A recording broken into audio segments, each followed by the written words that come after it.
الحمدللہ رب العالمین والصلاۃ والسلام علی رسول اللہ وعلی آلہ وصحبہ اجمعین، اما بعد، فاعوذ باللہ من الشیطان الرجیم، بسم اللہ الرحمن الرحیم۔ رب اشرح لی صدری ویسر لی امری واحلل عقدۃ من لسانی یفقہوا قولی۔ ایک تھوڑے سے سنجیدہ ٹاپک کے اوپر آج بات کرنی ہے، اور اس کے لیے تھوڑا سا مزاج بھی سنجیدہ اسی طرح ہی ہونا چاہیے کہ اس کو اپروچ سنجیدگی کے ساتھ کیا جائے اس ٹاپک کو۔ یقیناً آپ سب نے جب خبریں دیکھی ہوں گی یا دیکھ رہے ہوں گے 7 اکتوبر سے لے کے اب تک جو بھی غزہ کے اندر ظلم ہو رہا ہے، اور جس طرح ہم لوگ بے حس ہیں، ہمیں کوئی خاص فرق نہیں پڑ رہا۔ ہمارے لیے وہ خبر بن کے ایک تھوڑی سی رہ گئی ہے کہ جیسا ہیڈ لائن میں آ رہا ہوگا کہ بجٹ میں یہ ہو گیا، فلانی چیز یہ ہو گئی، ایک وزیر نے یہ کہہ دیا، عدالت سے یہ فیصلہ آ گیا، ورلڈ کپ کے اندر فلانا میچ ہے فلانی ٹیم کا، اور غزہ کے اندر مزید 35 لوگوں کو مار دیا گیا، جس میں سے اتنے بچے تھے، اتنی عورتیں تھیں، اور یہ تھا۔ بس ہمارے لیے وہ نہ ہونے، مطلب جس طرح ایک آرڈنری خبر ہوتی ہے نا، بس اس طرح کی بن کے رہ گئی ہے۔ جب یہ جنگ اور اس کی جو تمنا ہوتی ہے نا، خاص طور پہ جو ینگ لوگوں میں بڑی زیادہ اس طرح کے جوش و جذبہ ہوتا ہے، تو اس حدیث کو میں نے صحیح معنوں میں انڈرسٹینڈ کیا تھا جب یہ 9/11 کے بعد جب امریکہ نے حملہ کیا تھا افغانستان پہ، یا 2003 کے اندر جب عراق کے اوپر حملہ کیا گیا تھا، کہ دلچسپی ایسے ہوتی ہے کہ جیسا ایک کم عمر لڑکی کو طرف دیکھنے کی طرف دلچسپی ہوتی ہے کہ ہر کوئی مڑ کے دیکھنا چاہتا ہے، اور جب وہ جنگ اپنی ہولناکیاں سامنے لے آتی ہے نا، تو بالکل اسی طرح لوگ جو ہے نا وہ اس سے بددل ہو چکے ہوتے ہیں، جس طرح ایک بوڑھی عورت کی طرف کوئی بھی مڑ کے دیکھنا نہیں چاہتا۔ تو بالکل یہ والی کیفیت ہے اس کی۔ جس قدر ظلم ہے، اگر مطلب کہ چیلنجنگ لیول کے اوپر ہے کہ آپ واقعی اس کو نہ دیکھ سکیں، وہ تصویریں ایکچولی دیکھ سکیں کہ بچوں کی کس طرح حالت ہوئی ہوئی ہے، کس طرح پسلیاں نکل آئی ہیں ان کی، کس طرح سے وہ بھوک سٹارویشن کی وجہ سے مر رہے ہیں۔ جو ظلم کرنے والا ہے ان کے اوپر، وہ جو ظلم کر رہا ہے نا، وہ دین کے نام کے اوپر ظلم کر رہا ہے۔ وہ لائسنس لے رہا ہے، اپنا جواز لے رہا ہے، کہاں سے؟ اپنے مذہب کے سے جواز لے رہا ہوا کہ میرا مذہب جو ہے، میرا دین جو ہے، وہ ہمیں اس چیز کی اجازت دے رہا ہے کہ ہم یہ کریں، تو لہٰذا ہم کوئی غلط نہیں کر رہے، ہم کوئی غلط کام نہیں کر رہے، ہمارا دین ہمیں اس چیز کی اجازت دے رہا ہے۔ جو کچھ انڈیا کے اندر ہو رہا ہے مسلمانوں کے ساتھ، اور صرف مسلمانوں کے ساتھ نہیں، باقی اقلیتوں کے ساتھ بھی جو ہو رہا ہے، باقی جو مائنورٹیز ہیں ان کے ساتھ بھی جو ہو رہا ہے، وہ بھی دین کے نام کے اوپر ہو رہا ہے، ان کے اپنے مذہب کے نام کے اوپر ہو رہا ہے۔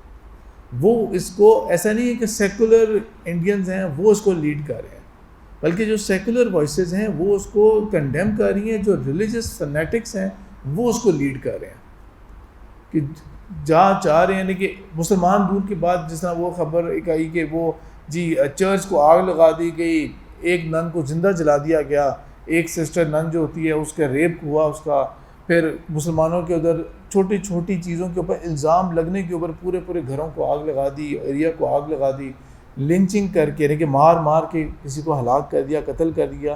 کس نام کے اوپر ہے یہ سب کچھ مذہب کے نام کے اوپر ہے۔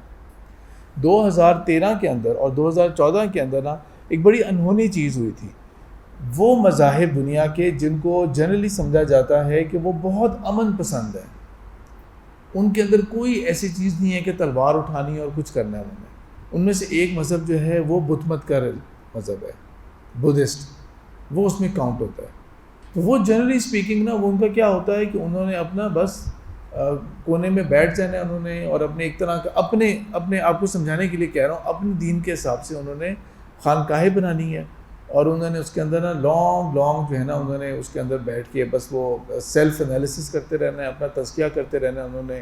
اور آپ نے موویز اور اس کے اندر بھی ڈاکیومنٹری میں دیکھا ہوگا کہ اوپر دور پہاڑوں کے اوپر کہیں بیٹھے ہوں گے اکیلے چند شاگرد ہوتے ہیں، اور اسی درویشی میں وہ زندگی گزار رہے ہوتے ہیں۔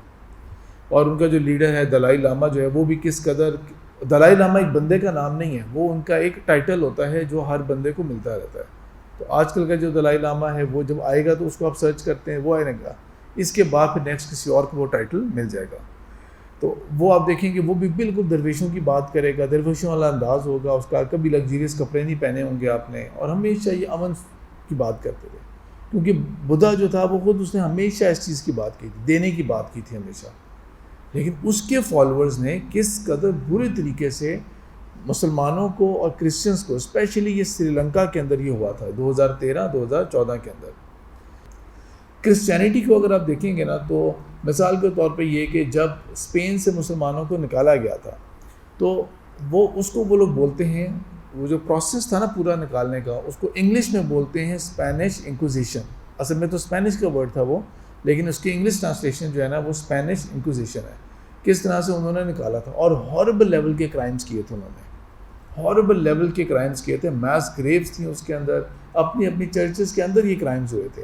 ان the name of Jesus, in the name of living Jesus, وہ یہ کر رہے تھے. دعویٰ ان کی محبت کا ہے، دعویٰ ان کے پیار کا ہے، دعویٰ یہ کہ وہ خود بہت لونگ اور کیئرنگ تھے، لیکن ان کے نام کے اوپر یہ ہوا. کروسیڈز میں جو ہوا وہ ہمیں پتہ ہے. پھر یہ تو ہم کروسیڈ اور اس کی بات کر رہے ہیں نا. یورپ جو ہے وہ آپ کو یہ بات پتہ ہونا چاہیے کہ یہ جو 16 سینچری 17 سینچری کے اندر جو یورپ تھا، اس میں ایک شہر کے اندر نا انہوں نے بارڈ وائز لگائی ہوتی تھی، فینسنگ کی ہوتی تھی. یہ علاقہ جو ہے نا یہ پروٹیسٹنٹس کا ہے، جو ان کی ایک سیکٹ ہے. یہ علاقہ کیتھولکس کا ہے. ایک دوسرے کو ہم نظر نہ آئیں، اس قدر انہوں نے ایک دوسرے کے ساتھ وہ الگ الگ کیا ہوا تھا. اس قدر وہ آپس میں لڑتے تھے، قتل و غارت ظلم کرتے تھے کہ گورنمنٹ نے کیا حل نکالا اس کا کہ ان کی کالونیز کے درمیان میں ایک دوسرے کے درمیان میں فینسنگ کر دی جائے. یہ سب کچھ کس نام پہ ہو رہا تھا؟ مذہب کے نام کے اوپر. سب کچھ کس نام پہ ہو رہا تھا؟ مذہب کے نام کے اوپر. لیکن اللہ کے رسول صلی اللہ علیہ وسلم نے جب مسلمانوں کی تربیت کرنی شروع کی تھی، اور وہ ہم نے سیرہ کا جو ایک چھوٹا سا کورس ہم نے کیا تھا، گلانس اوور کیا تھا ہم نے اس کورس کو، موٹی چیزیں ہم نے صرف اس کے اندر ٹچ کی تھیں، تو اس کے اندر ہم نے دیکھا تھا کہ آپ صلی اللہ علیہ وسلم کی رحمت کس قدر تھی. اور میں نے ایک جملہ بولا تھا اس موقع کے اوپر جب ہم نے فتح مکہ کو ڈسکس کیا تھا کہ اللہ کے رسول صلی اللہ علیہ وسلم نے یقیناً فتح کیا تھا مکہ کو اپنی مائٹ کے ساتھ، لیکن دل جیتے تھے اپنی رحمت کے ساتھ. سب لوگوں کے دل جیتے تھے کہ وہ آ کے اسلام قبول کر رہے ہیں، اور وہ جو کیفیت بن گئی تھی وہ آپ صلی اللہ علیہ وسلم میں دل جیتے تھے. انتقام نہیں لیا تھا. لیکن اللہ کے رسول صلی اللہ علیہ وسلم کے ہی وقت میں فتح مکہ جب ہوا، اور اس کے بعد جب مسلمانوں نے رخ کیا کہ اب اگلا جو یہاں پہ جو جگہ تھی، مین جگہ تھی، 2 مین رائیولز رہ جاتے ہیں. مکہ کو فتح کرنے کے بعد 2 مین رائیولز بڑے رہ جاتے ہیں. ایک تھا بنو حوازن اور ایک تھا بنو ثقیف. بنو ثقیف تو طائف شہر کے اندر تھا، اور حوازن جو تھا وہ اصل میں وہ تو تھے عربی لوگ تھے، وہ تو نومیڈکس تھے، جو خانہ بدوش تھے وہ لوگ. تو ان 2 کے ساتھ مقابلہ کرنے کے لیے جو 10,000 کا لشکر آیا تھا، اور پھر وہ 12,000 کا بن کے نکلا تھا ان کا مقابلہ کرنے کے لیے. تو اس کا اینڈ رزلٹ کیا ہوا تھا؟ جب وہ اللہ تعالیٰ نے ان کو مسلمانوں کا جو تکبر اور تھوڑی سی فیلنگ آئی تھی ان کے اندر کہ ہمیں آج نہیں شکست مل سکتی، تو نہ اسی لہٰذا انہوں نے اللہ تعالیٰ سے دعا مانگی، نہ کچھ کیا، اور آگے بڑھ گئے. لیکن اللہ تعالیٰ نے ایک جھٹکا پھر ان کو دکھایا کہ تمہارا جو ہے وہ دار و مدار وہ ہمیشہ اللہ کے اوپر ہونا چاہیے. اپنے وسائل جتنے مرضی ہو جائیں، وسائل کے اوپر نہیں ہونا چاہیے. تو بہرحال اس کے بعد کیا ہوا تھا کہ جب واپس مسلمانوں نے اپنی اصلاح کی، اور اللہ تعالیٰ نے ایک دم سے بہت بڑا کم بیک ہوا، اور مسلمانوں نے ان کے ڈھیر ان کے عورتیں، بچے، جانور، ان کا مال، کیونکہ سب کچھ میں نے آپ کو بتایا تھا اس کے اندر کہ بنو وزن سب کچھ میدان جنگ میں لے آئے تھے، تو وہ سب کچھ مال غنیمت بن گیا تھا. لیکن آپ صلی اللہ علیہ وسلم نے کہا تھا ہولڈ، اس کے اوپر کچھ نہیں ہوگا ابھی، پہلے ہم آگے طائف جا رہے ہیں. تو طائف جاتے ہیں، طائف سے واپس آتے ہیں. طائف کے اندر بھی کئی دن کا جو تھا وہ سیج تھا. اس کے بعد واپس آتے ہیں اس مقام کے اوپر، اور اب وہ جو کافی دن انتظار کر رہے تھے، لیکن اب ڈسٹریبیوشن کرتے ہیں. تقریباً اسی ٹائم کے پیرالل ایک اور واقعہ بھی ہوتا ہے، جو یمن سے علی رضی اللہ تعالیٰ عنہ نے اللہ کے رسول صلی اللہ علیہ وسلم کے لیے کچھ وہاں کا جو تھا، ہم کہہ سکتے ہیں جو کلیکشن تھی وہ جمع کر کے بھیجی، جو گولڈ اور سلور کی شکل کے اندر تھی. اور آپ صلی اللہ علیہ وسلم نے خوب بانٹا تھا. جو نئے مسلم تھے ان میں تالیف قلب کے روح سے خوب ایکسٹرا آرڈنری بانٹا تھا. ابو سفیان کو بھی ڈھیر دیا تھا، اور بھی لوگوں کو ڈھیر دیا تھا. یہ یمن سے جو مال آیا تھا، جو کہ خاص تھا کہ بھئی یمن سے آیا ہی ہے، تو وہ تو 4 خاص لوگوں کے اندر آپ صلی اللہ علیہ وسلم نے بہت خوب بانٹا تھا. اور اس بات کو ڈکلیئر کرتے ہوئے بانٹا تھا کہ یہ اس لیے ہے تاکہ ان کے جو دل ہیں اور ان کا جو وہ ہے وہ اسلام کی طرف مائل ہوں وہ لوگ. اور ہمیں کچھ واقعات بھی ملتے ہیں، کچھ لوگوں نے اس بات کو اکنالج بھی کیا تھا، لیکن میں اس کا ابھی ذکر نہیں کرتا، وہ بات لمبی ہو جائے گی. تو اسی اثناء میں، اسی کیفیت کے اندر ایک شخص آپ صلی اللہ علیہ وسلم سے اس وقت مخاطب ہو کے کہتا ہے کچھ روایات کے اندر وہ یا رسول اللہ بھی بولتا ہے، اور کچھ روایات، یہ سب روایات صحیح بخاری سے مسلم کی ہیں، تو کچھ میں اس نے یا رسول اللہ کر کے بات کی، اور کچھ میں اس نے یا محمد کر کے بات کی. اس نے ڈائریکٹ کہہ دیا یا محمد اے دل عدل کرو. اور آپ صلی اللہ علیہ وسلم کو یہ بات اتنی ناگوار گزری، اتنا بات جو ہے نا وہ اپسیٹنگ لگی. آپ نے کہا کہ میں نہیں عدل کروں گا تو کون کرے گا پھر عدل؟ تم میرے اگر عدل کے اوپر ڈاؤٹ کر رہے ہو، جس ذات نے میرے اوپر بھروسہ کیا ہے کہ آسمانوں سے وہ پیغام بھیجا جا رہا ہے میرے اوپر، وہ میرے پہ بھروسہ کر رہا ہے، تو تم اس پہ بھروسہ نہیں کر سکتے کیا؟ اور کچھ روایات کے اندر اس نے یہ بھی کہا تھا یا محمد اتق اللہ، اللہ کا تقوی اختیار کرو. یہ کیا کہہ رہے ہو تم؟ اس طریقے سے بات کی تھی. اور صحابہ نے نا اس کا حلیہ بیان کیا ہے.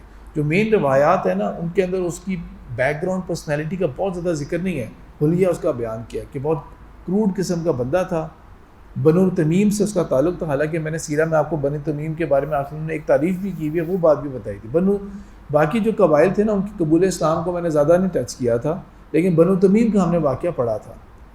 تو ذوالخویسرہ اس کا نام تھا، بنو تمیم سے. اور اس نے آ کے جب یہ بات کی تھی تو اس کا حلیہ، داڑھی اس کی بہت گھنی بکھری ہوئی داڑھی تھی، بال نہیں تھے، شیو آف ہوئے ہوئے تھے اس کے بال، اور اس نے بہت کروڈ طریقے سے بات کی تھی. جب آپ صلی اللہ علیہ وسلم نے یہ جواب دیا نا اسے، تو اس کو ہونا کیا چاہیے تھا؟ ایک دم سے اس کو رک جانا چاہیے تھا اور اپنی اصلاح کرنی چاہیے تھی کہ سوری میں نے ایموشنز میں آ کے غلط بات بول دی، یہ بات نہیں بولنی چاہیے تھی مجھے. لیکن وہ آگے سے نا مڑ کے چلا جاتا پیچھے. یعنی کہ آپ صلی اللہ علیہ وسلم سے اس نے اس طرح بات کی، آپ صلی اللہ علیہ وسلم نے اس کو ٹوکا، جب میں عدل نہیں کروں گا پھر کون عدل کرے گا؟ اور بجائے یہ کہ وہ اپنی اصلاح کرتا، وہ مڑ کے واپس چلا گیا. تو صحابہ میں سے کچھ نے، حضرت عمر کا بھی نام آتا ہے اس کے اندر، اور بھی انہوں نے کہہ دیا کہ اللہ کے رسول اس منافق کے بارے میں آپ بتائیں، اگر آپ حکم کرتے ہیں تو ہم اس کی ابھی گردن اڑا دیتے ہیں، اس نے جو جس طرح سے توہین کیا. اب چونکہ اللہ کے رسول صلی اللہ علیہ وسلم نے تو اس کو منافق نہیں کہا تھا، لیکن صحابہ نے اس کے لیے منافق کا ورڈ یوز کیا تھا. ان کے نزدیک برا انسان کون ہوتا تھا؟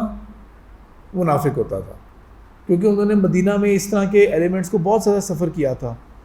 یہ ہم چیزیں پڑھ چکے ہیں، رائٹ. اور ابھی تو عبداللہ بن ابی بھی زندہ ہے اس وقت زمانے میں، عبداللہ بن ابی خود بھی زندہ ہے. تو اس نے جس طریقے سے اور اس کے ساتھیوں نے جس طرح سے مسلمانوں کو ہرٹ کرنے کی اور ہارم کرنے کی کوشش کی تھی، تو مسلمانوں کے دماغ میں تو لیبل ہی کس کا بیٹھا ہوا تھا کہ منافق ہے یہ. لیکن آپ صلی اللہ علیہ وسلم نے اس کو منافق نہیں کہا، اور آپ نے کہہ دیا جانے دو اسے. اور یہ فرمایا کہ یہ جو ہے شخص، اس کے جو اس کے اندر جو برائی ہے نا، یا جو اس کے اندر خباثت ہے، اس کے بیج سے وہ لوگ پیدا ہوں گے آگے جا کے. یعنی کہ he is not the first and the last one, یہ والا صاحب نہیں ہے.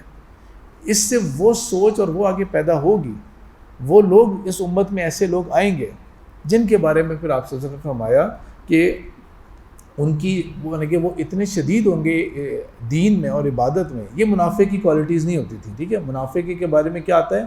نماز پڑھنے آتے ہیں تو کیسے آئیں گے؟ ڈھیلے مرے جان جا رہی ہے اور کیا کریں، مصیبت پڑی بھی ہے کہ نماز کا ٹائم ہو گیا ہے، نہیں جائیں گے تو الگ مصیبت ہو جائے گی کہ وہ کہیں گے کہ کیوں غائب ہے یہ، تو اسے جانا تو پڑے گا، ہمیں اٹینڈنس تو لگانی پڑے گی. تو نہ دل ہے، نہ مزاج ہے، نہ کوئی موڈ ہے جانے کا. تو منافق کا تو یہ مزاج تھا نا.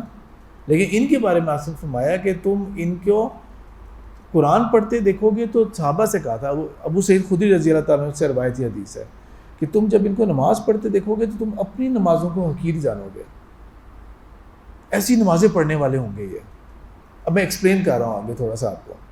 یعنی کہ کہنے کا مطلب یہ ہوگا کہ بہت لمبی نماز پڑھتے ہوں گے، بہت لمبی عبادت کرتے ہوں گے. فرض تو اتنے ہی ہوتے ہیں نا، تو نوافل کے اوپر بہت زیادہ زور ہوگا، بہت لمبی قرات ہوتی ہوں گی ان کی، یا جو اثار ہوتے ہیں نماز کے شاید وہ بہت زیادہ ظاہر ہوں گے. میرا ماتھے کے اوپر جو ہے نا یقیناً اس کا آپ کا نشان ہوگا، اور جو ظاہری چیزیں ہوتی ہیں وہ اتنی زیادہ ہوں گی. ان کے لباس کو دیکھ کے اور ان کی داڑھیوں کو دیکھ کے اور ان کو دیکھ کے تم اپنے حلیے کو حقیر جانو گے. یا ان کی داڑھیوں کا سائز دیکھو ان کے، یا ان کا جو ہے نا اس کا لباس دیکھو، یہ کہ دیکھو میں تو بس چھوٹی سی داڑھی رکھ کے بیٹھا ہوا ہوں، سمجھ رہا ہوں کہ بس انٹری ہو گئی ہے میری. ان کو دیکھو کس طرح سے سنت کو فالو کر رہے ہیں یہ، اور کس قدر ان کا درویشوں والا حلیہ ہے.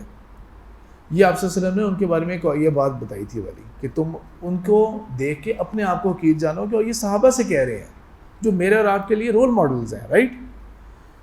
لیکن آپ صلی اللہ علیہ وسلم نے فرمایا کہ اسلام ان میں اس طرح سے گزر جائے گا جس طرح ایک شکار جب تیر چلتا ہے تو شکار سے ایک تیر آر پار ہو جاتا ہے اور تیر کے اوپر بھی کوئی نشان نہیں رہتا.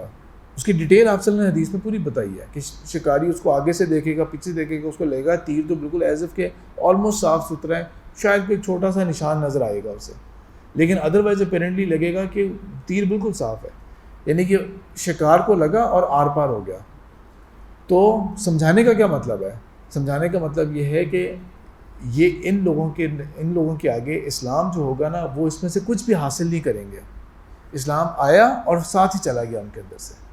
ایک ظاہر انہوں نے اس کا بہت زبردست پکڑ لیا، ایک بہت ہی ایکسٹریم لیول کا ظاہر پکڑ لیا انہوں نے، ایکسٹریم لیول کا ظاہر پکڑ لیا انہوں نے. لیکن قرآن جو ہے وہ پڑھیں گے اور قرآن ان کے حلق سے نیچے نہیں اترے گا، دل تک نہیں اترے گا، یہ مطلب ہے. کیونکہ اصل میں کیفیت تب بدلتی ہے جب آپ کا دل جو ہے نا وہ نرم پڑتا ہے. اور حدیث کی کتابیں اٹھائیں گے نا آپ تو اس کا آپ کو نظر آئے گا ہر حدیث کی کمپائلیشن کے اندر ایک بک ہوتی ہے کتاب الرقاق. وہ کیا ہوتی ہے؟ دلوں کا نرم ہونا، دل کی نرمی سے متعلق ہے. وہ ساری احادیث جو نماز سے متعلق نہیں ہوں گی، روزے سے متعلق نہیں ہوں گی، ٹھیک ہے، حج سے متعلق نہیں ہوں گی، بلکہ دلوں کی نرمی سے متعلق ہوں گی، جو گھوم پھر کے ایسنس ہے ہمارے دین کا.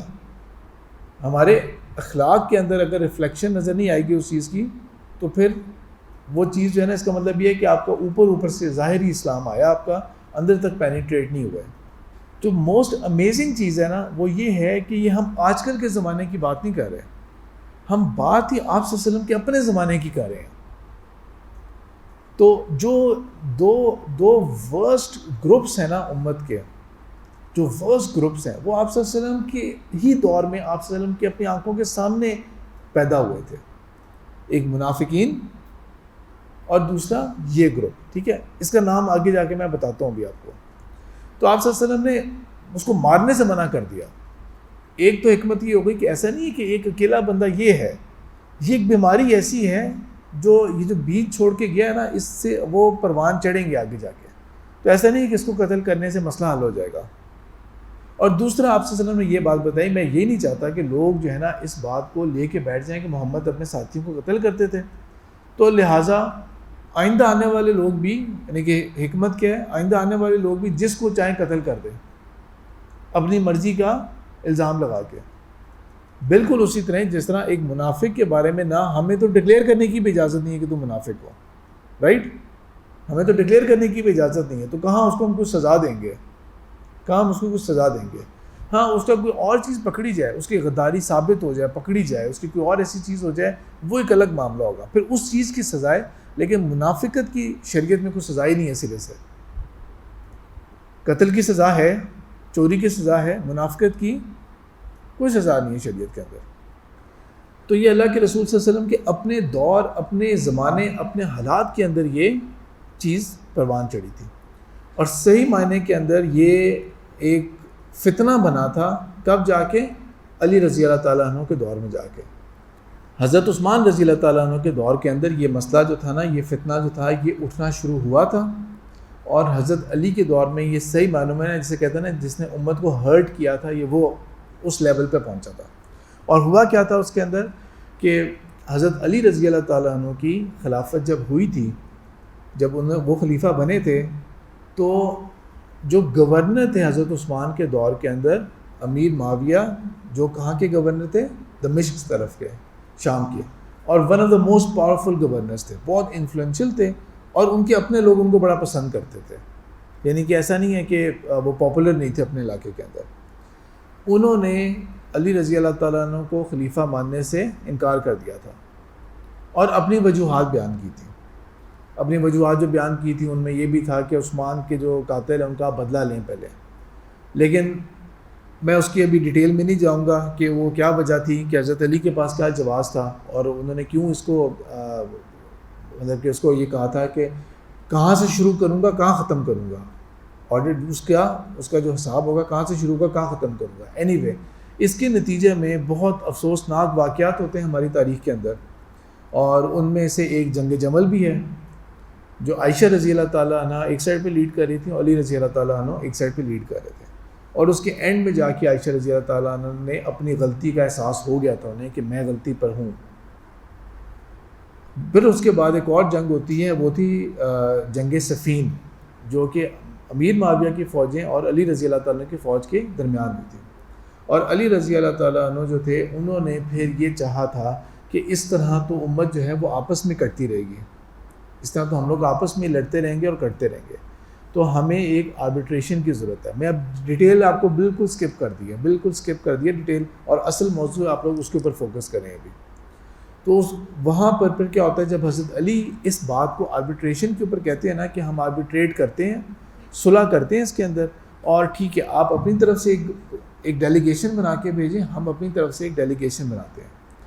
تو علی رضی اللہ تعالیٰ عنہ کی اپنی فوج میں سے کئی ہزار لوگ جو ہے نا وہ ٹوٹ کے الگ ہو گئے، اور علی رضی اللہ تعالیٰ عنہ کے ساتھ انہوں نے اختلاف کیا، اور معمولی اختلاف نہیں کیا، ایک ہوتا ہے نا سیاسی اختلاف کہ یہ آپ کا اقدام صحیح نہیں تھا، ہم اس سے آگے آپ کو سپورٹ نہیں کرنا چاہتے، وہ یہ نہیں انہوں نے کیا، وہ لمٹ کراس کر گئے۔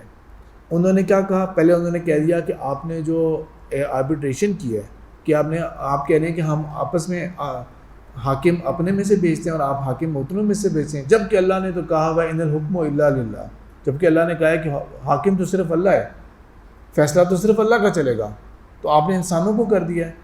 تو نعوذ باللہ انہوں نے علی رضی اللہ تعالیٰ عنہ کے اوپر کیا فتویٰ لگا دیا، معمولی فتویٰ نہیں، کفر کا فتویٰ لگا دیا علی رضی اللہ تعالیٰ عنہ کے اوپر، کفر کا فتویٰ لگایا انہوں نے۔ اور انہوں نے دوسرے کیا جواز پیش کیے، جنگ جمل جب ہوئی تھی تو مال غنیمت جو تھا اور جو غلام تھے اور لونڈیاں آپ نے کیوں نہیں بنائی، یعنی کہ نعوذ باللہ عائشہ رضی اللہ تعالیٰ عنہ اور وہ فوج اس کے اوپر وہی سوچ کے بیٹھے ہوئے تھے یہ چیز۔ اور تیسری بات انہوں نے یہ کہا تھا جو سورہ حجرات کی آیت کو کوٹ کرتے ہوئے کہ جب مسلمانوں کے دو گروہ آپس میں لڑتے ہیں تو جو فتنے کے اوپر ہے یا جو زیادتی کے اوپر ہے اس کے خلاف لڑو، تو امیر معاویہ کے خلاف لڑنا بالکل جائز ہے۔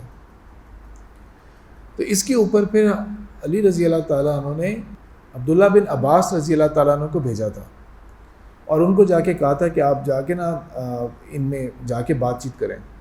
تو جب حضرت ابن عباس جب جاتے ہیں ادھر تو ان کے جو خیمے تھے نا، یہ وہ وقت ہے جو کیلولہ کا وقت تھا، وہ وقت جو سنت کے مطابق آپ صلی اللہ علیہ وسلم بھی کیلولہ کیا کرتے تھے اور صحابہ بھی کیلولہ کیا کرتے تھے، لیکن وہ فرماتے ہیں کہ جب وہاں پر گئے تو ہر خیمے سے نا ایسے ہمنگ کی آواز آ رہی تھی، جیسے ہر خیمے سے قرآن کی تلاوت ہو رہی ہے، اس قدر وہ مغن تھے۔ یہ جگہ تھی، یہ کوفہ جو آپ علی رضی اللہ تعالیٰ نے، امیر المومنین علی رضی اللہ تعالیٰ عنہ نے جو اپنا جو کیپٹل بنایا تھا کوفہ، اس کے باہر ایک علاقہ تھا ہرورہ کے نام سے، ہرورہ کے نام سے جگہ تھی، یہ وہاں پر تھے، اور اس گروپ کا پہلا نام جو پڑا تھا نا وہ اس علاقے کی وجہ سے پڑا تھا۔ جو ہرورہ میں رہنے والے ہیں، ہرورہ میں جو کیمپ کیا ہوا ہے، یہ سب وہ ہیں کون ہے، بریک اویز ہیں علی رضی اللہ تعالیٰ کی فوج کے، تو یہ کون ہے، ہروری ہیں، یہ پہلا نام ان کا یہ پڑا تھا۔ اور ابن عباس نے جا کے تمام دلائل دیے تھے ان کو، اور ان کو کنونس کیا تھا، جس کی وجہ سے تقریباً 1/3 ان میں سے ٹوٹ کے واپس مسلمانوں کے رینکس میں آ گئے تھے، کم سے کم 2000 کے قریب واپس ٹوٹ کنونس ہو گئے تھے۔ اس کا مطلب ہے ان میں زیادہ برائی نہیں تھی، وہ غلط لائن پہ لگ گئے تھے، لیکن جب ان کو صحیح بات سمجھ لگ گئی ود آنسرز، قرآن سے آنسرز دیا ابن عباس نے رضی اللہ تعالیٰ عنہ، تو وہ کنونس ہو گئے، لیکن باقی جو تھے وہ اپنی ضد کے اوپر قائم رہے تھے۔ تو علی رضی اللہ تعالیٰ عنہ نے ان کو پھر جانے دیا تھا، لیٹ گو کیا تھا کہ جب تک یہ ان کی اپنی سوچ ہے، جب تک یہ کوئی فتنہ نہیں کاز کرتے نا تو ہم ان کے خلاف کچھ نہیں کریں گے۔ وہ اور بات ہے کہ پھر کچھ عرصہ گزرا اور پھر انہوں نے جا کے کیا کیا کہ انہوں نے ایک بہت ہی بھیانک واقعہ ہوا تھا، کیونکہ ان کے نزدیک علی رضی اللہ تعالیٰ نعوذ باللہ کون تھے، اور جو ان کو فالوورز ہیں علی رضی اللہ عنہ کو فالو کریں وہ بھی کون ہیں، وہ بھی کون ہوئے؟ تو لہٰذا ان کے خلاف ان کا مال، ان کی جان، ان کی ہر چیز جو ہے وہ ہمارے اوپر حلال ہے۔ تو ایک بہت بھیانک واقعہ یہ ہوتا ہے کہ ایک بہت ہی کمیٹڈ شروع کے صحابی میں سے ہیں جنہوں نے صحیح تکلیفیں اٹھائی تھیں، خباب بن ارت رضی اللہ تعالیٰ عنہ. اور آپ کو یاد ہوگا کہ یہ وہ تھے جن کو صحیح بخاری کی میں نے روایت بتائی تھی، جن کو جلتے ہوئے کوئلوں پہ لٹا دیا گیا تھا. یہ وہ تھے جنہوں نے پھر آ کے آپ سے صرف کعبہ کے آگے کہا تھا کہ میں کرتا اٹھا کے دکھایا تھا. اس قدر ڈیڈیکیٹڈ یہ صحابی تھے. ان کے بیٹے تھے عبداللہ بن خباب بن ارت، یہ ان کے بیٹے تھے. یہ ٹریول کر رہے تھے، اپنے ساتھ ان کی بیوی تھی اور وہ حاملہ تھیں اس وقت، بالکل لاسٹ سٹیج کے اوپر حاملہ تھیں. انہوں نے ان کو پکڑ لیا اور ان سے انٹیروگیٹ کرنا شروع کر دیا. آپ علی کے بارے میں کیا کہتے ہیں؟ انہوں نے کہہ دیا علی کے بارے میں، علی اس سے بہت بہتر ہیں جو میں اور تم لوگ ہو سکتے ہیں. علی جو ہیں وہ تو، انہوں نے علی رضی اللہ تعالیٰ کی شان میں حدیث بیان کرنی شروع کر دی کہ ان کا کیا مقام اور کیا مرتبہ ہے ان کا، یعنی کہ ان کے بارے میں کیا پوچھ رہے ہو تم، کوئی تک ہی نہیں بنتی ہے سوال پوچھنے کی. اور جب میں نے بھی آپ کو سیرہ پڑھائی تھی تو میں نے کہا تھا کہ باقی جتنے بھی صحابی تھے نا، انہوں نے کچھ نہ کچھ جاہلیت کا وقت گزارا ہوا تھا اپنے شعور سے پہلے. علی رضی اللہ تعالیٰ نے تو پرورش ہی آپ صلی اللہ علیہ وسلم کے گھر میں ہوئی تھی، اور 10 سال کے تو تھے جب آپ صلی اللہ علیہ وسلم کی وحی نازل ہونی شروع ہو گئی تھی. تو انہوں نے تو وہ وقت گزارا ہی نہیں ہے، اور آپ صلی اللہ علیہ وسلم کا شروع سے ہی ساتھ دیتے آ رہے تھے. اور علی رضی اللہ تعالیٰ نے اپنے بارے میں خود یہ کہا تھا کہ قرآن کی کوئی ایک آیت ایسی نہیں ہے جس کا حالات، واقعات، شان نزول، پس منظر مجھے معلوم نہ ہو. ٹھیک ہے، یہ علم موجود نہیں ہے، ہمیں نہیں پتا اب یہ علم سارا.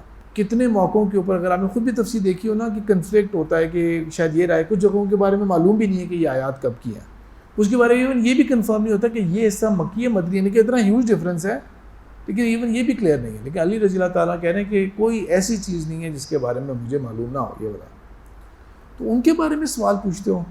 انہوں نے جب ان کو جواب دیا، ان کو غصہ آ گیا اس بات کے اوپر، اور اس قدر بھیانک کام کیا کہ ان کی جو وائف تھی نا، انہوں نے ان کے پیٹ کاٹ کے بچے کو نکالا باہر، اس کو بھی ذبح کیا، ان کی وائف کو بھی قتل کر دیا، اور عبداللہ بن خباب بن ارت کو لٹا کے زمین پہ بالکل اس طرح ذبح کیا جس طرح ہم جانور کو ذبح کرتے ہیں. یہ وہ وقت آیا جب علی رضی اللہ تعالیٰ نے پھر اناؤنس کر دیا کہ اب ان کا فتنہ بہت آگے بڑھ گیا ہے، اب ان کو نہیں چھوڑا جا سکتا. اور یہ بھی بات آپ صلی اللہ علیہ وسلم نے حدیث میں فرمائی ہوئی ہے، یہی جو صحیح بخاری صحیح مسلم کی روایات ہیں ان کے اندر، کہ یہ ان کا جہاد اور قتال جو ہوگا نا، وہ کیا ہوگا؟ مسلمانوں کے خلاف ہوگا، اور جو بت پرست ہوں گے ان کو ہی کچھ بھی نہیں کہیں گے، ان کی صرف کوئی ٹینشن نہیں. ان کا سارا جہاد، قتل اور لڑنا جھگڑنا کس کے خلاف ہوگا؟ کلمہ گو کے خلاف ہوگا. جو مسلمان ہوں گے انہی کو مار رہے ہوں گے، انہی کو کافر سمجھ رہے ہوں گے، انہی کے خلاف سب کچھ ہوگا. یہ تو علی رضی اللہ تعالیٰ نے یہ کیا کیونکہ آپ صلی اللہ علیہ وسلم نے بھی اس بارے میں فرمایا تھا کہ اگر میں نے یہ وقت پایا تو میں ان کو اس طرح ہلاک کروں گا، ختم کروں گا جس طرح قوم عاد ختم ہوئی تھی. اور قوم عاد کے بارے میں کیوں کہا ہے؟ یعنی کہ صفایا، کلین آؤٹ کر دوں گا، کچھ بھی نہیں بچے گا ان کا.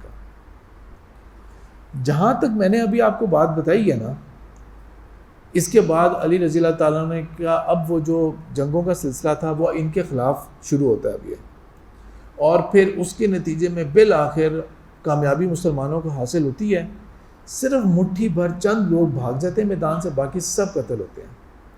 لیکن علی رضی اللہ تعالیٰ عنہ جو ہے انہوں نے باقاعدہ ان کے پھر جو باڈیز کو پراپر اسلام کے مطابق دفنایا تھا اور نماز جنازہ بھی پڑھی تھی. صرف مٹھی بھر بھاگ گئے تھے، اور وہی ہیں پھر جنہوں نے حضرت علی کو پھر بعد میں شہادت کے اندر ان کا رول بھی تھا پھر، لیکن مٹھی بھر بھاگ گئے تھے. لیکن وہ جو مین گروپ بن گیا تھا نا، ایک گروہ بن گیا تھا، وہ گروہ ختم ہو گیا تھا. انڈیویجول ایلیمنٹس الگ ہوں تو ایک الگ بات ہے. اب میں نے آپ کو جہاں سے بات سٹارٹ کی تھی کہ بدھ مت والے یہ کرتے رہے ہیں، ہندوازم والے یہ کرتے رہے ہیں، یہودیت کو فالو کرنے والے یہ کر رہے ہیں، عیسائیت کو فالو کرنے یہ والے کر رہے ہیں، ٹھیک ہے، تو اللہ کے رسول صلی اللہ علیہ وسلم کو بھی فالو کرنے والے یہ کچھ بھی کرتے رہے ہیں بیک گراؤنڈ کے اندر. تو ہم یہ سارا بیک گراؤنڈ جو آپ کو میں نے ٹاپک کا بتایا نا، یہ ہے ریلیجس ایکسٹریمزم اور فنیٹسزم، انتہا پسندی. یہ وہ ٹاپک ہے، اور میں آپ کو بہت چھوٹی مثالیں دوں گا، لیکن اب یہاں سے ٹوٹل فوکس اب آپ لوگوں نے چینج کرنا ہے. سارا فوکس اب رکھیں اپنے اوپر. اب یہ چھوڑ دیں وہ گروپ کون تھا، غراری جو تھے وہ اب کہاں پائے جاتے ہیں، خوارج نام ان کا ہے تو وہ کیا ہے، تو فلانے ملک میں کیا ہو رہا ہے، فلانا ملک کیا کر رہا ہے، یہ کیا ہو رہا ہے، سب چھوڑ دیں، سارا فوکس اپنے اوپر کریں. فوکس جو ٹاپک ہے نا کلاس کا، یہ پہلا آدھا گھنٹہ تھا امپورٹنس سمجھانے کے لیے کہ ٹاپک کتنا امپورٹنٹ ہے، ٹھیک ہے، اور اس کے باوجود کچھ لوگ سوتے رہے ہیں. اگلا جو ٹاپک ہے وہ یہ ہے کہ میں اور آپ کیسے بچ سکتے ہیں اس فتنے سے، اس مزاج سے کس طرح بچ سکتے ہیں.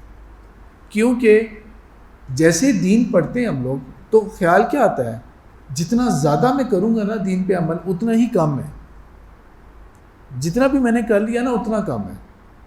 جتنی علم حاصل کر لیا، جتنی عبادت کی میں نے، جتنا صدقہ خیرات کر لیا، ہر چیز اتنی کم ہے. کیونکہ ہمیں وہ رول ماڈلز اور وہ ایگزامپلز ہم وہی سامنے نظر آ رہی ہوتی ہیں ہمیں جس کو ہم دیکھ رہے ہوتے ہیں. اور میں نے اپنی بات بھی آپ کو اپنی فیلنگ بتائی تھی یہ والی کہ میں اپنے ارلی سٹیجز کے اندر وہ 2003-4 کے زمانے کے اندر وہاں پہ اس زمانے میں جب پیس ٹی وی آتا تھا تو سب باتیں اسلام یعنی کہ یوں بالکل تھا کہ پوری دنیا کے مسائل کا حل جو ہے نا وہ یہ ہے کہ لوگ زیادہ سے زیادہ اسلام کو فالو کریں، زیادہ سے زیادہ لوگ اسلام کو فالو کریں، بڑھتے رہیں، رات کی عبادات روزے رکھیں، قرآن کو تلاوت بہت زیادہ ہو، قرآن کا یہ ہو. تو میں نے آپ کو تب بتایا تھا کہ پیس ٹی وی کے اوپر ایک لیکچر آیا تھا، یاسر فزاگہ ایک اسکالر ہیں ان کا آیا تھا، اور وہ بہت ہی عجیب لگا تھا مجھے والا. اس کا ٹائٹل تھا وین ریلیجن بیکمز ایول، جب دین جو ہوتا ہے وہی فتنے کا باعث بن جاتا ہے. اس کے اندر انہوں نے یہ لمبی باتیں نہیں کی تھی جو میں آپ کو بات بتا رہا ہوں، لیکن اس کا ٹائٹل ہی بڑا عجیب سا لگا تھا والا. جب آپ لوگ قرآن پڑھتے ہیں، میں نے بھی اس طرح قرآن پڑھا تھا، تو ہر چیز کے اوپر نا انسان اپنی سیلف ریفلیکشن میں اپنی اصلاح کر رہا ہوتا ہے، اپنے آپ کو ہر چیز میں بہتر کرنے کی کوشش کر رہا ہوتا ہے. معمولی باریکیاں جو ہوتی ہیں نا اس کے اندر بھی اپنے آپ کو کریکٹ کرنے کی کوشش کر رہا ہوتا ہے اور ہر چیز کو زیادہ بڑھانا چاہ رہا ہوتا ہے. تو اس سے دو قسم کی نا ایکسٹریمز کو ڈسکس کرتے ہیں. ایک ہے عبادت کے اندر بہت زیادہ ایکسٹریم پہ چلے جانا، ایک ہے عبادت کے اندر ہی بہت زیادہ ایکسٹریم کے اندر چلے جانا. تو عبداللہ بن عمر بن عاص اس حدیث کو روایت کر رہے ہیں اور کہتے ہیں کہ میرے والد نے نا میری شادی کروائی، اور ان کی شادی کب ہوئی ہوگی؟ جب عمر بن عاص مسلمان ہوئے ہوں گے مدینہ میں. یہ فتح مکہ سے بالکل کچھ عرصہ پہلے، یہ لاسٹ جو لوگ مسلمان ہوئے تھے نا قبل اس فتح مکہ سے پہلے، یہ ان میں سے ہیں. تو کہہ رہے میرے والد نے میری شادی کروائی، اور میری جو بیوی تھی نا ان سے پوچھتے رہتے تھے بار بار کہ سب ٹھیک ہے، گھر میں سب خیریت ہے. تو میری بیوی کہتی تھی کہ جی آپ نے تو ایسے بندے سے شادی کروائی ہے کہ جو کہ کبھی بیڈ پہ آتے ہی نہیں سونے کے لیے، کبھی میرے ساتھ انہوں نے کوئی چیز تعلق قائم ہی نہیں کیا، کوئی ان کا لینا دینا نہیں ہے. کیوں؟ کیونکہ وہ پوری رات جو ہے وہ عبادت کرتے رہتے ہیں، ہر دن روزہ رکھتے ہیں. جب بندہ دن کو روزے کی حالت میں ہوگا تو بندہ کیا ہوگا؟ ظاہری بات ہے وہ اپنی بیوی سے اور سے دور ہوگا. جب پوری رات عبادت کرنے میں لگا ہوگا تو وہ کس طرح ہوگا؟ تو یہ بات جب ہوئی نا تو عمر بن عاص کو بتائی گئی، تو اللہ کے رسول صلی اللہ علیہ وسلم تک پہ خبر پہنچائی گئی، اور آپ صلی اللہ علیہ وسلم نے حضرت عبداللہ بن عمر بن عاص کو بلایا اور کہا کہ مجھے یہ پتہ لگا ہے کہ یہ آپ کا روٹین میٹر ہے. انہوں نے کہہ دیا ہاں جی اللہ کے رسول بالکل ایسے ہی ہے. انہوں نے کہا تھا آپ صلی اللہ علیہ وسلم نے فرمایا تھا کہ بہت تعریف کی تھی کہ بہت اچھا کر رہے ہو. انہوں نے کہا تھا کہ ہرگز ایسا مت کرنا، ہر روز روزہ مت رکھو. بلکہ کچھ روایات میں ان کو یہ کہا تھا کہ جو 3 روزے ہیں نا ہمارے، کون سے ہوتے ہیں؟ ایام 20 کے. کہتے ہیں کہ 3 روزے مہینے میں کافی ہوتے ہیں، کیونکہ اللہ تعالیٰ ہر حسنات کے اگینسٹ 10 کے برابر ثواب دیتا ہے. تو تم یہ 3 روزے بھی رکھو گے نا تو تمہارے مہینے بھر کی کفایت ہو جائے گی، تمہیں اور روزہ رکھنے کی ضرورت نہیں ہے، وہ ثواب تمہیں اس طرح مل جائے گا. وہ والا آپ سے میں یہ بات سمجھائی، اور یہ کہا کہ ہر رات کو مت نماز پڑھا کرو، سویا بھی کرو اور نماز بھی پڑھ لیا کرو. اور ان کو یہ بتایا کہ تمہاری بیوی کا بھی تم پر حق ہے، تمہارے جسم کا بھی تم پر حق ہے. اور یہ حدیث اس کی ایک ملٹیپل احادیث ہیں اور یہ ملٹیپل اس میں ڈفرینٹ ورڈز آتے ہیں. لیکن انہوں نے کہا کہ اللہ کے رسول مجھے اجازت دیں، آپ میں اور کرنا چاہتا ہوں، مجھے اجازت دیں. تو آپ صلی اللہ علیہ وسلم نے ان کو تھوڑی سی اور اجازت دی، پھر لاسٹ چیز جس کے اوپر ہوا نا کہ یہ ہو گیا کہ ٹھیک ہے تم وہ روزہ رکھو جو داؤد علیہ السلام کا روزہ ہوا کرتا تھا، اور اس طرح کا روزہ کا. انہوں نے پوچھا وہ کیا روزہ تھا؟ تو بتایا گیا کہ ایک دن روزہ رکھتے تھے اور ایک دن نہیں کرتے تھے. لیکن آپ صلی اللہ علیہ وسلم نے اس کو بہت ریکمینڈڈ ہو کے نہیں کہا تھا، یہ ان کی بہت تاکید نہیں اللہ کے رسول میں اور رکھنا چاہتا ہوں. اور پھر عبداللہ بن عمرو بن عاص انہی احادیث کے آخری، سب روایات میں نہیں لیکن کچھ احادیث کے اینڈ میں یہ فرماتے ہیں، خود کہتے ہیں کہ اگر میں نے اللہ کے رسول کی بات مان لی ہوتی نا، کیونکہ اب میں بوڑھا ہو گیا ہوں، جو میں نے کمٹمنٹ اس وقت لے لی تھی نا کہ میں پوری زندگی یہ کروں گا، میں نہیں وہ رکھ سکتا، میرے اندر طاقت نہیں ہے اس چیز کی. اگر میں نے اللہ کے رسول کی بات مان لی ہوتی اس وقت تو میں بہت فائدے میں رہتا. اس طرح ایک اور روایت ہے، وہ بھی آپ سب کو نے سنی ہوگی، مشہور روایت ہے کہ انس بن مالک رضی اللہ عنہ سے روایت ہے کہ آپ صلی اللہ علیہ وسلم کے ازواج مطہرات کے پاس 3 جوان لوگ آئے اور انہوں نے آ کے آپ صلی اللہ علیہ وسلم کے بارے میں معلوم کیا. تو بتایا گیا کہ آپ صلی اللہ علیہ وسلم کتنی عبادت کرتے ہیں، کتنے روزے رکھتے ہیں، کتنے نوافل پڑھتے ہیں، کیا ان کا معاملہ ہے. جو بتایا گیا وہ بڑا کم لگا انہیں اپنے حساب سے، یعنی کہ وہ اتنے زیادہ وہ بھر کے آئے ہوں گے نا دینی جذبے کے ساتھ کہ ان کو لگا ہوگا کہ آپ صلی اللہ علیہ وسلم تو بالکل ایک لمحے کے لیے بھی نہیں لیٹتے ہوں گے اور کھانے پینے سے بالکل دور اور بالکل ہی ایک دنیا سے دوری کی زندگی گزارے ہوں گے. لیکن جب آپ صلی اللہ علیہ وسلم کا معمول بتایا گیا تو ان کو اپیل نہیں کیا، تو انہوں نے اس بات کا جواز خود ہی ڈھونڈ کے یہ کہہ دیا کہ وہ تو اللہ کے رسول ہیں، ان کا تو مقام اور مرتبہ ہی بہت بلند ہے، لیکن ہمارے لیے وہ چیز تو کافی نہیں ہوگی، ہمیں تو ایکسٹرا مائل جانا پڑے گا. تو ایک نے کمٹمنٹ کی کہ میں ہر روز روزہ رکھا کروں گا، کبھی نہیں روزہ چھوڑوں گا. دوسرے نے کمٹمنٹ کے لی کہ میں پوری رات جو ہے نا وہ عبادت کیا کروں گا، کبھی میں بستر پہ نہیں لیٹوں گا. اور تیسرے نے کہہ دیا کہ میں تو یہ شادی اور یہ معاملات میں پڑھوں گا ہی نہیں، میں 100% ایک عبادت کی اور ظاہر کی زندگی گزاروں گا. جب اللہ کے رسول صلی اللہ علیہ وسلم ایونچولی اپنے گھر آئے اور بتایا گیا کہ یہ ہوا ہے، اور آپ صلی اللہ علیہ وسلم پھر فوراً گئے اور جا کے ان کو بلایا اور کنفرمیشن لی کہ مجھے یہ بات بتائی گئی ہے کہ یہ تم لوگوں نے کہا ہے. انہوں نے کہہ دیا ہاں جی اللہ کے رسول ہم نے کہا ہے. وہ یقیناً بڑے خوش ہوئے ہوں گے کہ ہم نے یہ کمٹمنٹ لیا ہے، تو آپ کہیں گے شاباش بہت اچھا کر رہے. تو آپ نے ناراض ہو کے ان کو کہا تھا کہ یہ رستہ جو ہے نا یہ تم نے نہیں اڈاپٹ کرنا، یہ رستہ اڈاپٹ نہیں کرنا. اور آپ صلی اللہ علیہ وسلم کی متعدد احادیث ہیں کہ اعمال کرو جو میڈیوکر لیول کے ہوں، کنسسٹنٹ ہوں اور فریکوینسی کے ساتھ ہوں، والے کم ہو لیکن تسلسل کے ساتھ ہو، نہ کہ یہ کہ بہت زیادہ ہو جذبے کے ساتھ ہو اور بعد میں آپ اس کو کھو بیٹھیں اسے. تو ایک ہے عبادت کی ایکسٹریم، اس کو بھی منع کیا، اس کے اندر قید لگائی. یہاں تک کہ صحابہ کہتے ہیں کہ ہمیں بہت شوق ہوا کرتا تھا کہ آپ صلی اللہ علیہ وسلم ہمیں ہر روز اور مسلسل بلکہ ہمارے آگے نا دین کی بات بتاتے رہے ہمیں، لیکن آپ صلی اللہ علیہ وسلم اس میں خود لمبے لمبے گیپس دیتے تھے. اور صحابہ کو اگر کبھی کہیں بھیجتے تھے تو ان کو بھی لمبا گیپ دیتے تھے کہ ہفتے کے اندر 1 دن 2 دن یا میکسیمم اتنے دن، بس اس سے زیادہ نہیں، تاکہ اوور ویلم بھی نہ کر دیں لوگوں کو. کیونکہ ہمیں اللہ تعالیٰ نے امت وسط بنایا ہے، اس کے اور بھی مطلب ہیں لیکن اس میں سے ایک مطلب یہی ہے کہ جو بیلنس میں لے کے چلنے والی امت ہے. یہ ایک سائیڈ ہو گئی.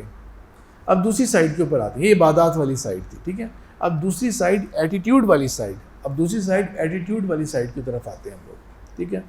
مثال کے طور پہ آپ میں سے اگر کوئی ریلیجس بیک گراؤنڈ کا نہیں تھا پہلے، جس طرح میں پہلے ریلیجس بیک گراؤنڈ کا نہیں تھا، ہماری over all family religious back ground کی نہیں تھی، آرڈنری پاکستانی بس فیملی تھی جو بس نمازیں پڑھتے ہیں روزے رکھتے ہیں، لیکن ریلیجس بیک گراؤنڈ نہیں تھا کہ ہم کہیں قرآن پڑھا ہوتا، تفسیر پڑھی ہوتی ہے اور گھر میں فلانے یہ ہیں اور یہ مدرسہ ہے ہمارا.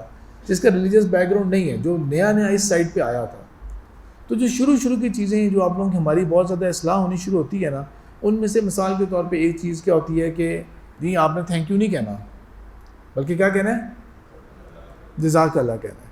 اور بالکل صحیح ہے، کیونکہ شکریہ یا تھینک یو جو ہے وہ تو شاید بے معنی لفظ ہوگا یا اس کا کوئی حاصل نہیں ہے، لیکن جزاک اللہ تو ایک دعا ہے نا، وہ تو دعا ہے کہ اللہ تعالیٰ آپ کو اس چیز کا اجر اور جزا دے.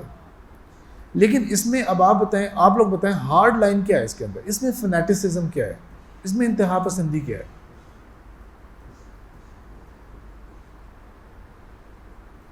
کہ اب آپ کوئی بندہ شکریہ یا تھینک یو کہے گا نا، آپ اس کی بات کو قبول ہی نہیں کریں گے، آپ اتنے ہارڈ لائن ہو جائیں گے کہ ایز اف اس نے کوئی غلط کلمہ استعمال کر لیا ہے، اس نے کوئی کفریہ بات کر دی ہے اس نے. یہی ہوتا ہے نا ایٹیٹیوڈ ایسے ڈیولپ ہوتا ہے نا اس طرح سے کر کے کہ نہیں سمجھ لگ رہی بات میری، یا سو رہے ہیں، رسپانس دینا کلاس، رسپانس دیں.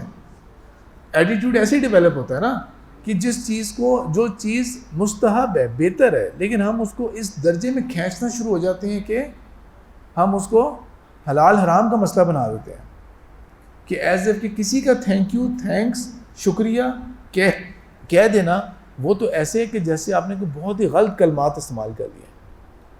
اللہ تعالیٰ نے قرآن کے اندر کتنی دفعہ جو ہے نا یہ شاکر کا لفظ جو ہے وہ اپنی صفت کے ساتھ بھی اور لوگوں کے اوپر بھی کہ جو تم لوگ جو ہے نا اگر وان شکر تم، اگر تم شکر گزاری کرو گے تو اللہ تعالیٰ کہتے ہیں کہ میں تمہیں اور مزید دوں گا.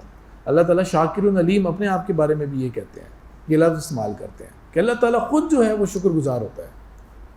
اور وہ جو روایت ہے نا کہ ایک بندہ تھا، وہ پیاسا تھا اور بہت گرمی تھی، وہ یہ کنویں نظر آتا ہے، کنویں میں اترتا ہے وہ پانی نکالنے کے لیے، ڈول اوپر سے نہیں جا سکتا. تو کیا پورا واقعہ کیا آتا ہے؟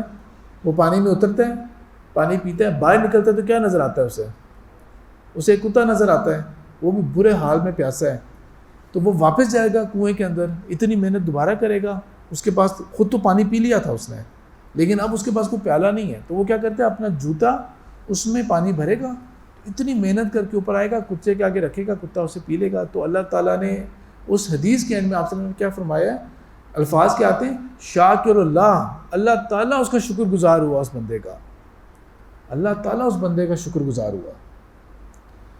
یہ ایک ایگزامپل دی ہے میں نے آپ کو. اب ایک اور ایگزامپل کی طرف جاتے ہیں جو ہمارا مزاج جو ہے نا وہ اگر دوسری طرف جاتا ہے. آپ لوگ اسکول کے اندر جب جو اسکول پڑھ کے آئے، مدرسہ نہیں لیکن جو اسکول پڑھ کے آئے ہیں، تو اسکول کے اندر ایک کیا روٹین عمل کیا ہوتی تھی؟ جیسے ٹیچر کلاس میں آتے ہیں یا آئی ہیں تو سب اسٹوڈنٹس نے کیا کرنا ہے؟ سب نے ایک دم سے کھڑے ہو جانا ہے، ٹھیک ہے. اور پہلے ان کو کہیں گے یا تو السلام علیکم یا گڈ مارننگ یا جو بھی بولنا ہوگا وہ کہہ کے پھر وہ کہہ دیں گے، جب اجازت دیں گی تو بیٹھنے کی تو ہم بیٹھ جائیں گے، ٹھیک ہو گیا. اور بس کھڑے ہی ہونا ہے آپ سب نے، صحیح ہے. اچھا، جب آپ دین کی طرف آتے ہیں یا ایسی گیدرنگ میں آتے ہیں تو کوئی بڑے اسکالر کوئی بھی آئیں، ڈاکٹر ادریس زبیر آئیں یا کوئی اور باہر سے کسی اور کو بھی ہم نے انوائٹ کیا، کچھ کیا ہے، تو آپ لوگ بیٹھے رہیں گے، ٹھیک ہے. تو آپ لوگ اس طرح نہیں کھڑے ہوں گے وہ والے. یہ آپ لوگوں کو تربیت دی جاتی ہے نا. یہاں پہ آ کے اصلاح ہوئی کہ نہیں ہوئی؟ ٹھیک ہے. کس حدیث کی بنیاد کے اوپر؟ حدیث کیا ہے؟ اچھا، واقعات میں تو ایکسٹریم بھی ہے واقعہ. جس طرح معاذ بن جبل جو تھے، وہ جب شام کے سفر کر کے آئے تھے، وہ آپ سے ملنے آئے تھے، انہوں نے آ کے باقاعدہ سجدہ کیا تھا آپ وسلم کو. اور آپ نے کہا تھا معاذ یہ کیا ہے؟ انہوں نے کہا تھا کہ اللہ کے رسول، میں نے وہاں کے لوگوں کو دیکھا تھا کہ وہ اپنے بڑے سرداروں کو یا بادشاہوں کو یا اپنے گورنروں کو سجدہ کرتے تھے. تو میرے دل میں آیا کہ اگر کوئی بندہ اس لائق ہے نا، وہ تو آپ کی ذات ہے جس کے آگے میں یہ تعظیمی سجدہ کروں. تو آپ نے اس کو سختی سے منع کر دیا تھا. تو سجدہ تو خیر ویسے ہی وہ اور طرح کا ایک لیول ہی الگ ہے، لیکن کھڑے ہونے والا جو معاملہ ہے، جو کھڑے ہونے والا معاملہ ہے، وہ یہاں پہ ہمیں نظر آ گیا یہ والا کہ آپ صلی اللہ علیہ وسلم، صحابہ خود فرماتے ہیں کہ اللہ کے رسول صلی اللہ علیہ وسلم آیا کرتے تھے اور ہمارا دل کرتا تھا کہ ہم کھڑے ہو کے ان کو ویلکم کریں، لیکن ہمیں یہ پتہ تھا کہ آپ صلی اللہ علیہ وسلم نے ہمیں منع کیا اور پسند نہیں کرتے تھے اس چیز کو، اس لیے ہم لوگ بیٹھے رہتے تھے. ٹھیک ہے، یقیناً یہ روایات بالکل ٹھیک ہے، لیکن اس کی اپوزٹ بھی تو ہے کہ کیا آپ صلی اللہ علیہ وسلم خود ایون اپنی بیٹی بھی آتی تھی تو اس کو ویلکم کیسے کرتے تھے؟ کھڑے ہو کے کرتے تھے. کوئی ایسی نعوذ باللہ کوئی حرام چیز ہوتی تو آپ صلی اللہ علیہ وسلم کا تو کوئی سوال ہی نہیں پیدا ہوتا کہ ایسی کوئی چیز ہوتی. آپ صلی اللہ علیہ وسلم خود بھی آ کے کرتے تھے، کھڑے ہو کے ان کو ویلکم کرتے تھے. اچھا، یہ تو ہم بات کر رہے ہیں اپنی بیٹی فاطمہ رضی اللہ تعالیٰ، یا اور جس طرح یہ مثال کے طور پہ میں نے آپ کو یہ بنو حوازن کے اندر بتایا تھا کہ وہ ایک عورت نے شور مچانا شروع کیا تھا اور کہا تھا کہ میں محمد کی بہن ہوں. سب صحابہ ہنسنا شروع ہو گئے کہ بھئی کون سی بہن، کہاں سے بہن آ رہی ہے ان کی. تو جب وہ قیدی جمع ہوئے ہوئے تھے بنو حوازن کے، تو اس نے کہا تھا نہیں میں بہن ہوں ان کی، میری ملاقات کراؤ. تو اجازت دی گئی جب کہ انہوں نے کہا پتہ نہیں کیا معاملہ ہے، کیوں کہہ رہی ہیں کہ یہ بہن ہے. تو آ کے انہوں نے آپ صلی اللہ علیہ وسلم سے کہا تھا کہ میں وہ ہوں جو آپ حلیمہ سعدیہ کے گھر ہوتے تھے تو میں ان کی بڑی بیٹی ہوں اور میں آپ کو اٹھایا کرتی تھی اور یہ کیا کرتی تھی، اس طرح کرتی تھی میں. اور آپ صلی اللہ علیہ وسلم پھر پہچان کے آپ صلی اللہ علیہ وسلم آپ صلی اللہ علیہ وسلم ایک دم سے کھڑے ہوئے، ان سے کھڑے ہوئے ملے. اور اس وقت میں ہائیسٹ رسپیکٹ ہوتی تھی کہ وہی چادر جو آپ خود لیتے ہیں نا، وہی چادر آپ دوسرے کے لیے نیچے بچھا دیں. تو آپ صلی اللہ علیہ وسلم نے اس طرح کا بھی کیا ہوا ہے. اچھا، یہ تو چلیں اور بات ہو گئی. ایک اور واقعہ، یہودی کا جنازہ جا رہا تھا اور آپ صلی اللہ علیہ وسلم کھڑے ہو گئے اور صحابہ نے کہا اللہ کے رسول یہودی کا جنازہ ہے. تو آپ صلی اللہ علیہ وسلم نے کہا تھا کہ کیا وہ ایک انسان نہیں تھا؟ کیا اس کی رسپیکٹ نہیں ہے کیا کوئی بھی انسان ہونے کے ناطے؟ تو آپ صلی اللہ علیہ وسلم وہاں پہ کھڑے ہوئے تھے اس موقع کے اوپر. اچھا، یہ تو آپ صلی اللہ علیہ وسلم کا عمل میں بتا رہا ہوں نا. کیا آپ صلی اللہ علیہ وسلم نے کبھی اس کا حکم بھی دیا؟ آپ لوگوں کو میں نے جو بتایا تھا کہ جب غزوہ احزاب کے بعد جب وہ معاملہ ہو گیا تھا، کھڑا ہو گیا تھا کہ آپ صلی اللہ علیہ وسلم کو انہوں نے آربیٹریٹر کے طور پہ نہیں مانا تھا، تو آپ صلی اللہ علیہ وسلم نے کہا تھا ٹھیک ہے، اور خاص طور پہ اوس قبیلہ بھی چاہ رہا تھا کہ ہمارے اس یہودی قبیلے کے ساتھ بڑے اچھے مراسم ہیں، تو اللہ کے رسول طرف تھوڑی سی نرمی ہو جائے. تو آپ صلی اللہ علیہ وسلم نے کہہ دیا تھا کہ تم لوگ چاہتے ہو کسی اور کو آربیٹریٹر بنانا، تو ٹھیک ہے بنا لو، کس کو. تو جو انہوں نے بات کی تھی وہ سعد بن معاذ رضی اللہ تعالیٰ عنہ کو کی تھی. یہ وہ تھے جو ابھی احزاب میں نا ان کو تیر لگا تھا اور بری طرح زخمی تھے، ان کو بلایا گیا تھا. اور جب وہ آئے تھے بالکل پہنچنے والے، تو آپ صلی اللہ علیہ وسلم نے خود حکم دیا تھا اپنے صحابہ کو کہ کھڑے ہو اس کے لیے جو تمہارا سردار ہے اور تم میں سے سب سے بہترین ہے، اس کی رسپیکٹ میں کھڑے ہو. آپ صلی اللہ علیہ وسلم نے خود فرمایا تھا. اب ایک اور واقعہ، ایک اور ایگزامپل، 2 ایگزامپلز ہو گئی، ٹھیک ہے. اب تیسری ایگزامپلز بہت چھوٹی چھوٹی میں دے رہا ہوں آپ کو تاکہ ایک مزاج سمجھانے کے لیے. حدیث ہم سب نے وہ پڑھی ہوئی ہے وہ والی کہ پانی کو پیتا ہے کھڑے ہو کے پیے اور اس کو ریلائز ہو جائے تو اس کو کیا کرنا چاہیے؟ کہہ تک کر دے، وہ وامٹ کر دے اسے. کھڑے ہو کے پینے کے بارے میں آپ صلی اللہ علیہ وسلم میں یہاں تک بات فرمائی گئی ہے. لیکن اور اس طرح کی اور بھی بہت ساری روایات ہیں. تو ایسی روایات کے بارے میں جب مسلمان بہت زیادہ آپس میں نا وہ ہو گئے کہ کھڑے ہو کے پانی پینا یا بیٹھ کے پانی ہونا وہ تو بالکل ہی حرام ہے، وہ تو لقمہ ہی حرام ہے، وہ پانی پینا ہی حرام ہے. اتنے ریجڈ ہوتے گئے تو علی رضی اللہ تعالیٰ عنہ نے کیا کیا؟ یہ واقعہ ہوگا ان کے اپنے دور خلافت کا جب وہ امیر المومنین ہیں. تو وہ مسجد میں آتے ہیں اور سب لوگوں کی موجودگی میں نا کھڑے ہو کے پانی پینا شروع ہو جاتے ہیں. اور سب لوگ ایک دم سے ہو گئے یہ کیا کر رہے ہیں، کھڑے ہو کے پانی پی رہے ہیں، کیا ان کو خیال یاد نہیں آ رہا، یہ نہیں ہو رہا، طرح طرح کے ان کو خیال ہے کہ ان کو یاد کراؤ کھڑے ہو کے پانی پی رہے ہیں. اور انہوں نے حضرت علی نے پھر یہاں پر یعنی کہ ٹیچ کرنے کا، پڑھانے کا، سکھانے کا بڑا اچھا طریقہ، بجائے کہ درس نے انہوں نے پہلے ایک عمل کر کے دکھایا. لوگوں کی اٹینشن گریب ہو گئی، یہ تو بہت بڑی غلطی کر بیٹھے ہیں. اور ساتھ انہوں نے کہا کہ میں نے خود اللہ کے رسول صلی اللہ علیہ وسلم کو بالکل اسی طرح کھڑے ہو کے پانی پیتے دیکھا تھا جس طرح اس وقت تم لوگوں نے مجھے کھڑے ہو کے پانی پیتے ہوئے دیکھا ہے. حضرت عمر سے بھی روایت ایک حدیث ہے، اس کے اندر ہے کہ آپ صلی اللہ علیہ وسلم کی موجودگی میں ہم نے چلتے ہوئے اور بیٹھی حالت میں اور چلتے ہوئے حالت میں کھایا اور پیا بھی ہوا ہے ہم نے. یہ میں آپ کو صرف یہ جو 3 بڑی کہاں ہم وہ جنگوں کی بات کر رہے تھے اور کہاں ہم یہ بہت ہی مزاج کی نا چھوٹی چھوٹی باتیں ایگزامپلس دے رہا ہوں میں آپ کو سمجھانا جو یہ چاہ رہا ہوں نا ٹاپک وہ یہ ہے کہ یہ مزاج جو ہے نا اس سے ہمیشہ بچنے کی کوشش کریں، کیونکہ آپ صلی اللہ علیہ وسلم نے اس کے بارے میں ہمیں الرٹ کیا ہوا ہے. یہ فنیٹکسزم، انتہا پسندی والا مزاج جو ہے نا وہ کسی بھی عمل میں ہو جائے. میں 3 باتوں کی ایگزامپل دی ہے اور اس کے لیے نا زیادہ تر وہی معاملہ ٹھیک ہوتا ہے کہ ہم ایک بات کو لے کے نا ہم ایک دم سے اس میں اتنے ریجڈ ہو جاتے ہیں کہ سمجھتے ہیں کہ اس سے باہر کی کوئی چیز ہی نہیں ایگزسٹ کرتی. جبکہ ہونا یہ چاہیے کہ آپ نے ایک چیز پڑھی، آپ ذاتی طور پہ عمل کرنا شروع ہو جائیں اور ترغیب دیں اس بات کی، لازمی ترغیب دیں. کوئی نہیں کہہ رہا کہ آپ نے ترغیب نہیں دینی، لازمی ترغیب دیں، لیکن وہ جو حلال حرام والا مسئلہ ہے نا اس سے بچیں اور اس بات کو اتنا کانشیس ہوں اس بارے کے اندر کہ جو چیز جس مقام تک ہے نا اس کو وہیں تک رکھیں. کیا پتہ کتنا امبیرسنگ سچویشن ہونا کہ آپ ایک بندے کے آگے ایک بات کہیں اور ساتھ ہی وہ کہہ دے کہ ایک حدیث یہ والی ہے اور آپ نے کبھی حدیث وہ پڑھی نہیں تھی. کتنی امبیرسنگ سچویشن ہو جائے وہ کہ آپ کا کم علم کے ساتھ آپ نے ایک بات کو بالکل فرض کے لیول پہ پش کر رہے تھے اور وہ چیز اس طرف تھی نہیں. ایک بک ہے میرے پاس، پہلے میں سوچا تھا لے آؤں، ابھی بھی پڑھی ہوئی گاڑی میں لایا تھا لیکن میں نے کہا چھوڑیں کیا میں بک لا کے کیا دکھاؤں گا. ایک ریورٹڈ مسلم ہے، جوناتھن اے سی براؤن، ریورٹڈ مسلم ہے اور اب ایک اسکالر ہیں وہ. ان نے بک لکھی ہوئی ہے، ان کی پہلی بکس میں سے ہے وہ اس کا ٹائٹل ہے مس کوٹنگ محمد صلی اللہ علیہ وسلم. مس کوٹنگ محمد. کوٹ کرنا کیا ہوتا ہے؟ کوٹیشن کیا ہوتی ہے؟ کوٹیشن کیا ہوتی ہے؟ منسوب کرنا. بالکل ان سے ایک بات منسوب کر رہے ہیں. تو مس کوٹنگ کا کیا مطلب ہوگا؟ غلط بات منسوب کرنا، غلط بات منسوب کرنا. اور وہ بنیادی طور پہ نا اس کے اندر انہوں نے چھوٹے چھوٹے ہر بات کا نا 2-4 صفحوں کے اندر بات ختم ہو جاتی ہے، پھر اگلی بات شروع ہوتی ہے 2-4 صفحوں. موٹی بک ہے اور پتلا چھوٹا فونٹ ہے اور بھری ہوئی ہے بک. اس میں انہوں نے اس قدر روایات پیش کی ہیں جس کے بارے میں نا ایک زمانے میں علماء نے پتہ نہیں کیا رائے قائم کر لی تھی اس بارے میں, اور بعد میں جب حالات چینج ہو گئے, یا علماء نہیں یعنی کہ عوام نے کیا رائے قائم کر لی تھی, اور بعد میں جب حالات چینج ہوئے تو کس طرح ان کو ریکنسیڈر کرنا پڑا اسے کہ اچھا نہیں سوری یہ نہیں یہ ہے, ایسا نہیں ہے ایسا ہے. اس میں تقریباً سارے ہمارے کنٹمپریری ایشوز آ جاتے ہیں. ہمارے تقریباً سارے کنٹمپریری ایشوز جو ہے نا وہ اس کے اندر فال کرتے ہیں. میں آپ کو اپنی ایک امبیرسنگ سچویشن بتاتا ہوں.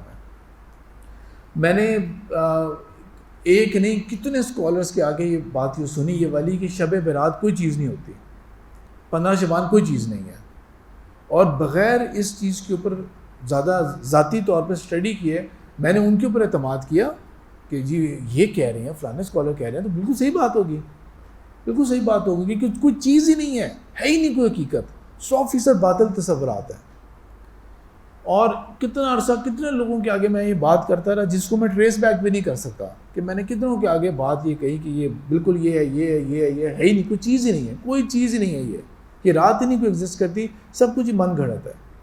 اور میں کتنا امبیرس ہوا جب میں نے شیخ ناصر الدین البانی کی جو سلسلات احادیث صحیحہ ہے اس کے اندر وہ روایت پڑھی, اور مجھے ہوا کہ یار ایسا بھی نہیں ہے کہ یہ رات ہے ہی نہیں سرے سے. عبادات اور وہ چیزیں اس سے ثابت نہ ہونا ایک الگ بات ہے, لیکن یہ کہ اس رات کچھ بھی نہیں ہوتا یہ ہے ہی نہیں. میں بہت امبیرس ہوا تھا اس بات سے. تو کبھی بھی نا کسی کو مطلب کہ آپ کوئی بھی چیز حلال حرام کے اوپر ایک دم سے نہ لے کے چلے جائیں. اپنا مزاج یہ بنائیں کہ آپ نے ہمیشہ ایک بات لینی ہے, اس کی ترغیب خود بھی عمل کرنا ہے, دوسروں کو بھی اس کے بارے میں کہنا ہے, لیکن وہ اینڈ آف دا ورلڈ نہیں ماننا اسے. اور کبھی بھی کسی بات کو نا ایک قرآن کی آیت لے کے اس کو ملٹی پلائی نہیں کر دینا سب کے اوپر. جس طرح کہ شروع میں نے آپ کو ایگزامپلس دی کہ انہوں نے ایگزامپلس وہ دینی شروع کر دیں کہ قرآن میں تو حکم ہے کہ جب آپ جنگی مال ملتا ہے آپ کو تو مال غنیمت بناتے ہیں اور ان کو آپ غلام بناتے ہیں, تو کیوں نہیں بنایا آپ نے. اور یہ فسادی گروپ ہے تو اس کے خلاف تو لڑنا فرض تھا ہمارے لیے, یا یہ کہ کیونکہ آپ نے قرآن کے اس حکم کی خلاف ورزی کی ہے تو یہ آپ نعوذ باللہ آپ یہ ہو گئے ہیں. یہ کفر کے فتوے لگانا, ایک دوسرے کے اوپر گناہ کے اور وہ ٹرانسپیسر کے فتوے لگانا, یہ جو ہے نا اس مزاج نے ہماری امت کو خراب کر کے رکھ دیا ہے, ہمارے ملک کو بھی خراب کر کے رکھ دیا ہے. جس کا دل چاہتا ہے جس کے اوپر غداری کا مقدمہ لگا دیتا ہے, چاہے وہ سیاسی پارٹیز ہوں, چاہے وہ ہماری اسٹیبلشمنٹ ہو. یہ بیٹھے بیٹھے غداری کے فتوے, بیٹھے بیٹھے کفر کے فتوے ہم لگا دیتے ہیں. آج کل کے اندر آپ دیکھیں کتنا فنیٹک حال ہے ہمارا. عید کے موقع کے اوپر جی کچھ قادیانیوں کے خلاف دبا کے پرچہ کر لیا, ہم نے فلانے بندے کو پکڑ کے قتل کر دیا, ہم نے فلانی اپنے پاکستان کے اندر رہتے ہوئے کسی چرچ کو کبھی آگ لگا دی, کبھی ہندو کے جو ٹیمپلز ہیں ہم نے ان کو گرا دیا, توڑ دیا. ہم نے کبھی وہ سری لنکن جو تھا مینیجر اس کو ہم نے زندہ جلا دیا. ہم نے KPK کی یونیورسٹی کے اندر ایک لڑکا جس کے بارے میں جھوٹی بات بعد میں جھوٹی بات ثابت ہو گئی تھی, ایک پوسٹ کے اوپر اس کو زندہ کو مار کے قتل کر دیا, اس کے کپڑے اتار دیے, ننگے کی ویڈیوز بنائی, ننگے کی جسم کو لٹکایا. کس کے نام کے اوپر اتنا ظلم ہم بھی تو کر رہے ہیں. ایک بہت زبردست اسکالر ہوا کرتے تھے ڈاکٹر ملک غلام مرتضیٰ, ان کو مرڈر کر دیا گیا تھا. جب ان کے قاتل کو پکڑا تھا نا تو وہ اتنا بدقسمت انسان تھا کہ اس نے یہ بولا تھا کہ میں نے یہ اس لیے کیا تھا تاکہ اللہ کے رسول صلی اللہ علیہ وسلم خوش ہو مجھ سے.